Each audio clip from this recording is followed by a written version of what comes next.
Australia is the #1 destination for UK backpackers to spend a year or two on working holiday visas. From the thousands of stunning beaches to the countless numbers of wildlife, bustling cities and super remote landscapes, it really is the most spectacular country not only to travel but also to earn money and work. In this short series, I'm taking a deep dive into Australia's Northern Territory to see what travel and work opportunities there are out here for backpackers and what life could be like here on a working holiday visa. In the last episode, we explored Kakadu National Park, swam in unreal waterfalls and experienced one of the most spectacular sunset picnics in the country. In this episode, we are going to be exploring more of the city centre of Darwin and some of the awesome cheap and free activities that us backpackers love to do. But before that, we are going to be taking a flight over Litchfield National Park in an activity that I did not know even existed before coming to the Northern Territory. And let me tell you, has it blown my mind and set the bar so high for travel experiences across the globe. It's going to be hard to top this one. All of this to come in our deep dive into the Northern Territory.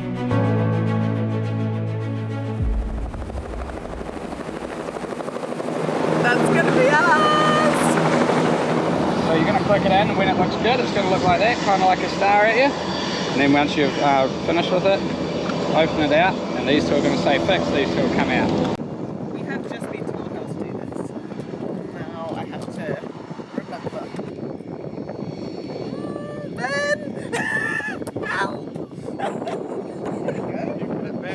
We're going to be travelling at speeds of up to 180 kilometres an hour, just with the open air right here, so I've got to make sure that I absolutely don't drop anything out.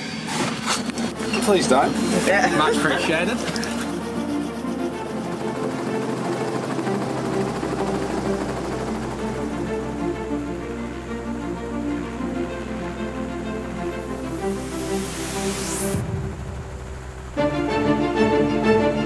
One of the most amazing things about Litchfield National Park is the number of humongous, spectacular waterfalls. And what better way to get glimpses of them all by being in a helicopter?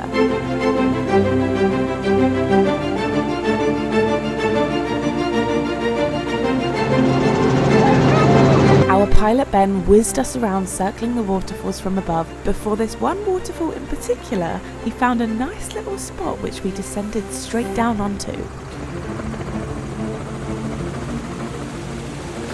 So this is truly insane. We have arrived at Sandy Creek Waterfall at the very top of it because there is this beautiful big piece of rock, of use of better words, where our helicopter has landed and we are the only ones here.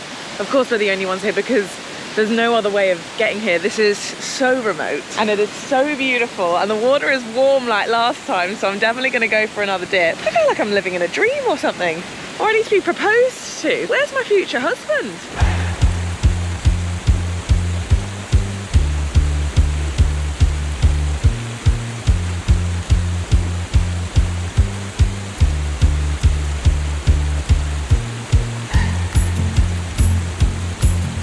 Now, if you know me at all, you know there are not many things that make me happier than swimming in waterfalls. Bonus points for the water being a glorious warm temperature. Extra bonus points for there being a good little flipping platform.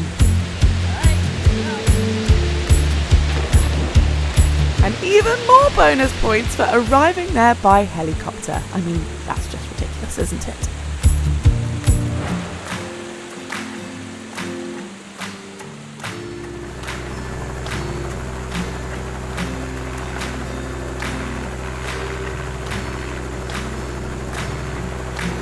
Very quickly realised that trying to do that cool arm wavy thing out of a helicopter window is not a cool, smart or fun idea at all. The waterfall tour was not the only thing we were doing in the helicopter today, just in case you thought that wasn't enough, clearly not. And the next activity is one I never thought I'd be doing in my wildest dreams. So because there is a lot of remote, amazing places in the Northern Territory, it's actually very popular to get around by helicopter. You can sometimes get here by car or you can get here by boat, but it's just a lot faster and a whole lot cooler to get the helicopter. And one of the very unique experiences that you can do here in the Northern Territory is a heli pub crawl. Yes, you heard that correctly, and it is exactly as it sounds. It is a pub crawl where you are getting from one to the other via helicopter, which is just the freaking coolest thing I've ever heard in the world. So we are visiting 4 pubs today via the helicopter. The first one is this one. It's called the Crab Claw. It's actually on a beach, which is absolutely beautiful, and you can't swim at this beach though because of crocodiles, of course, in the Northern Territory. It's a very good job that I had got the swimming urge out of my system already, because there is no way you are going to catch me in these waters. And we may not have had lunch yet, but having arrived at the first pub of the day, I think it's time to have the first bevy of the day. It doesn't quite fit in the whole thing. I went for a crisp apple cider. They actually have a huge lodging site here as well. You can park your camper van. They've got actual accommodation. As you can see, it is a popular location to get to by helicopter. A little heli playground. A heli car park, if you will. That's not ours. Oh. One drink already. You can't just pick anyone's helicopter.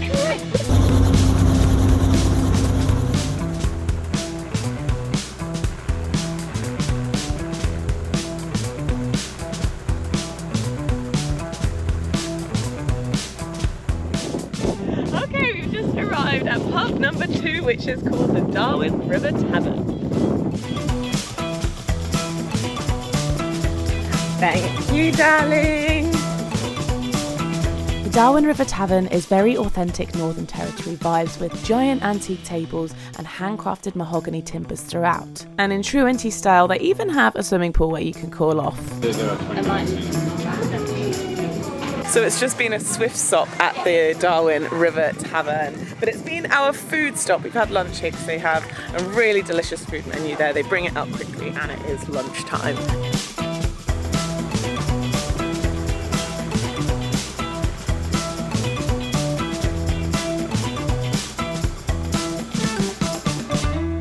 Okay, so we have arrived on Goat Island. I don't know if you saw in those videos when we were arriving, but it is quite literally an island in the middle of the river. And this one is particularly exciting because there is a guy who owns Goat Island and he is referred to as King Kai. You can quite literally only access Goat Island by helicopter or by boat, and the waters around Goat Island are infested with crocodiles. So it's the real, true Australian experience that you're thinking of when you think of going into the outback of Australia. That's right, just what I ordered. How you doing, mate? Been very busy last 3 days. So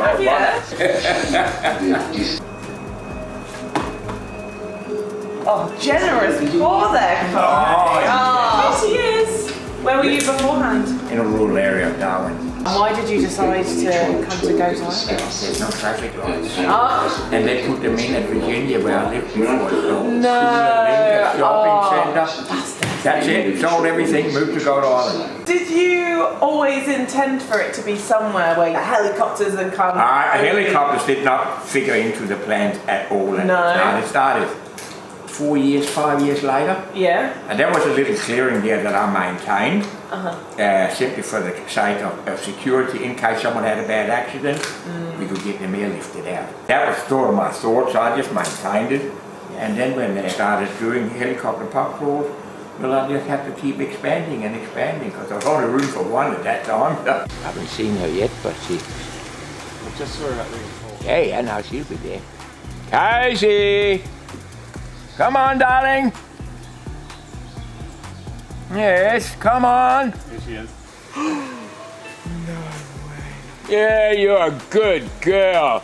Oh, you are the cutest crocodile in the whole world.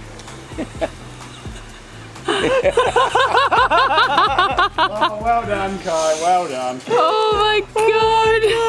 Do you ever leave Goat Island? Well, shopping, yes. And do you heli out? No, I take my boat. Where's the nearest shop? Coolalingga. Yeah, that is 3/4 an hour by boat. I've got a van sitting at the boat ramp next to a jumping croc cruise.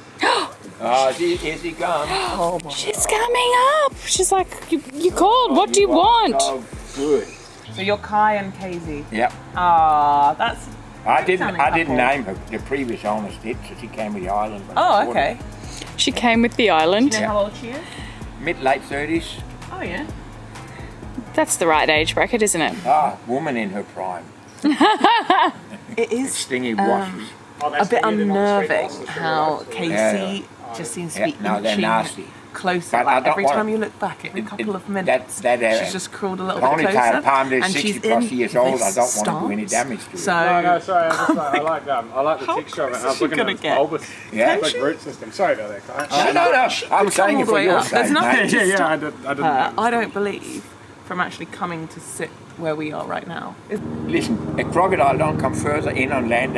As a general rule, then they can get back in the water within a second. Because that's the whole water is safety. Water is where they're safe, no matter what happens. Yeah. One day at a time. You can see the next heli's coming in, Yeah. coming to say hello. I had another wine with King Kai. He told me that he could use me as food for Casey because she loves kiwis and poms. I wasn't exactly sure how to respond to that. I took one more look at Casey, who had inched closer again, and thought maybe it's a good time to lift off out of Goat Island.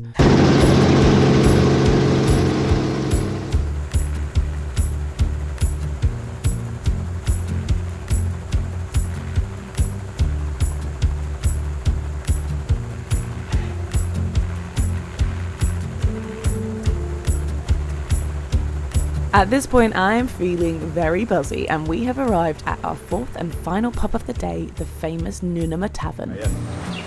What's the name of this one? Nuna. Nuna.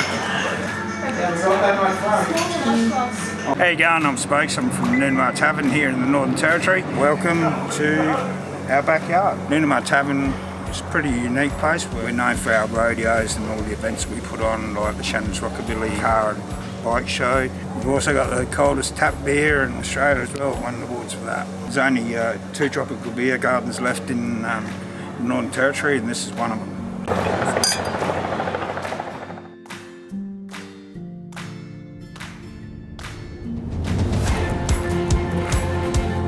We're leaving, unfortunately, the final bar number 4, and we're heading in the heli back to Darwin, and I'm very sad, but also just feel like the luckiest person ever because this has just been the best day ever.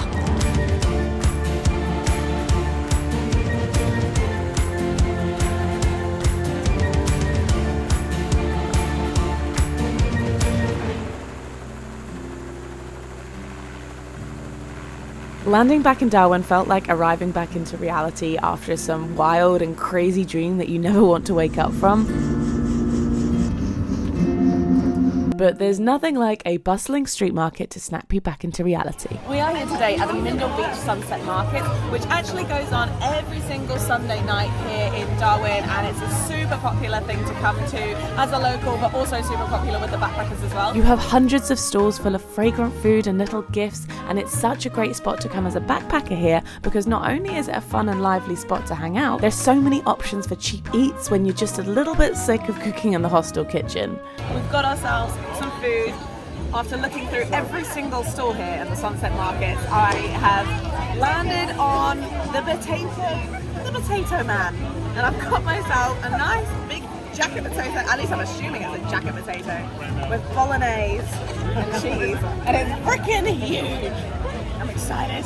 And just in case you thought this day was not jam-packed enough, I clearly didn't, because after the sun went down, it was time for me to start my shift at the Maybury nightclub, trying my hand at a bit of bartending and promo work. My beautiful supervisor Maisie gave me some guidance on pint pulling, and I actually think I made the best one yet. I think the amazing thing about working in a bar is that you can do such fun things in the day. You can hang out with your friends, you can go explore Litchfield National Park, and then you can come and do your shift and earn your money to live. And what I've realised through doing this is like bartending is not just pulling pints. Like you meet so many cool people, you can do promo outside, and there's so many things that are keeping you busy, and it's a really just nice and friendly environment. So I've got to say, mad respect for the bartenders.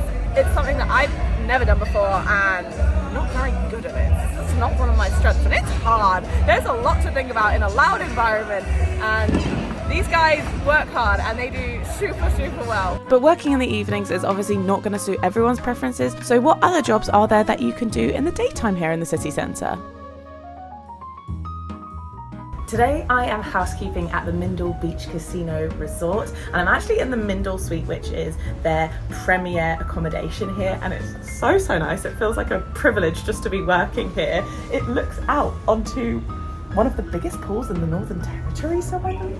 It's so nice. And this is not actually the only pool here. They have two pools, which is where I am heading afterwards to the infinity pool, which they actually have open to the public on the weekends here. And so it becomes a proper backpacker vibe. Even though we're in like a fancy resort, this is a place where all the backpackers come and congregate. I'm excited to go and party after the shift. While trying all these different backpacker jobs has really been giving me a humbling of skills I thought I'd be better at, it's been really nice to appreciate how all these jobs can suit different personality types and lifestyle preferences. For example, housekeeping I think would be perfect for introverts, whereas a shift working as a waitress in Il Piatto, which is the gorgeous Italian restaurant that is part of the Mindle Beach Casino, would be really well suited to someone who is chatty and extroverted, because you get to chat to guests all shift. I also got to try a bit of food they serve here, and oh my god, it was divine. But I'm going to leave the Mindle Beach Resort now because this has been a lot of work for this backpacker and I'm ready to do something fun.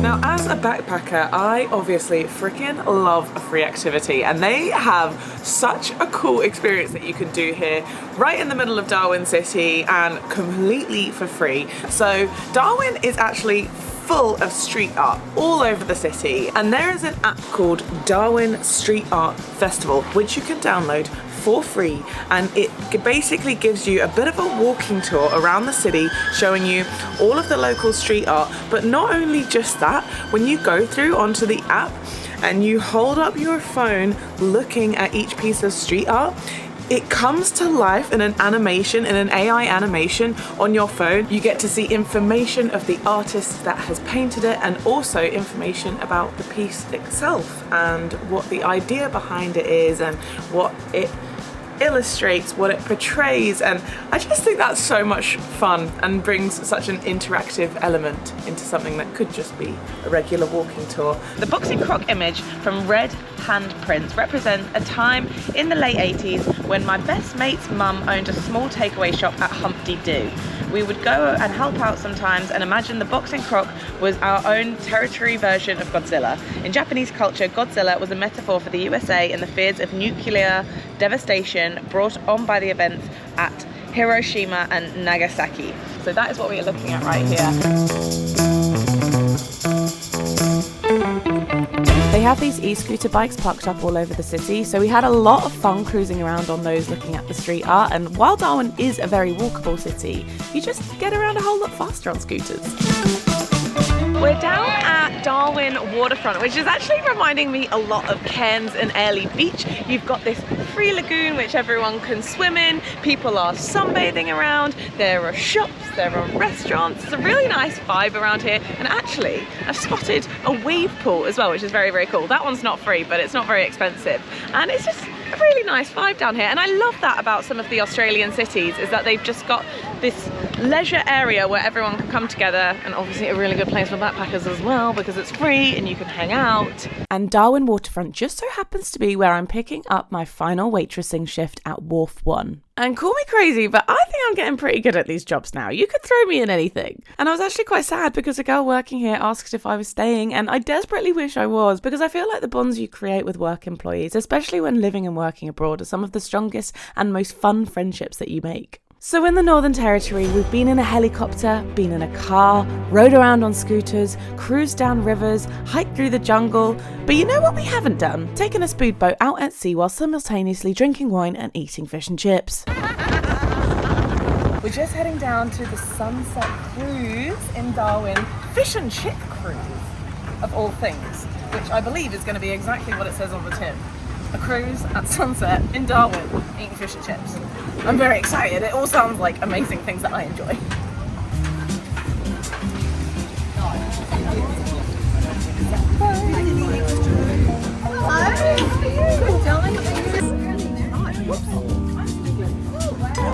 do you want to drink? So you get a complimentary drink on arrival, and you get to keep either a stubby cooler or a sea Darwin wine glass.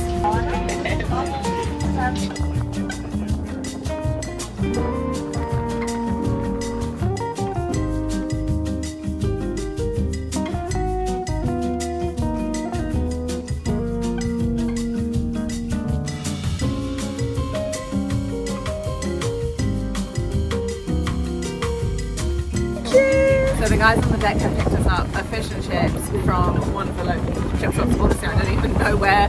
Somehow when we stopped, they just picked up all the fish and chips, and now we're all enjoying it on board, and it's freaking delicious.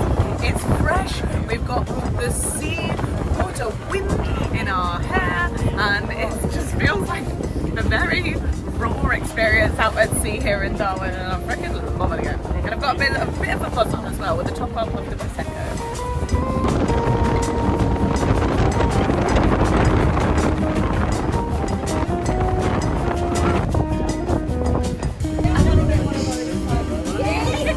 Now, if you are a backpacker living in Darwin, it's actually very common to live in one of the hostels in town, especially if you have just arrived in the city. The hostels here have lots of accommodation options, so you can live inexpensively while also having a buzzing social life, living with all the other backpackers in the same boat as you. These hostels are huge. They have pools, movie rooms, study rooms, communal kitchen, party areas, fitness equipment. It's like living in a small village, except your neighbours are just backpackers, and it's likely going to feel like a real life Love Island. And that is an honest representation of what life can look like if you come to the Northern Territory to spend time on your working holiday visa. There is so much that the Northern Territory has to offer that I haven't even covered in this series, like the Red Centre and iconic Uluru, but this has just been a taster into what the NT can offer for us backpackers. And don't forget, typically the wages in the Northern Territory are higher than anywhere else in Australia. So you could be doing the same hospo work that you'd be doing elsewhere and just earn a bunch more here for your time and efforts. You could use that money to then travel, save up for a big purchase, whatever you want. I hope you guys enjoyed this mini series and consider visiting or even working in the Northern Territory on your working holiday visas to Australia,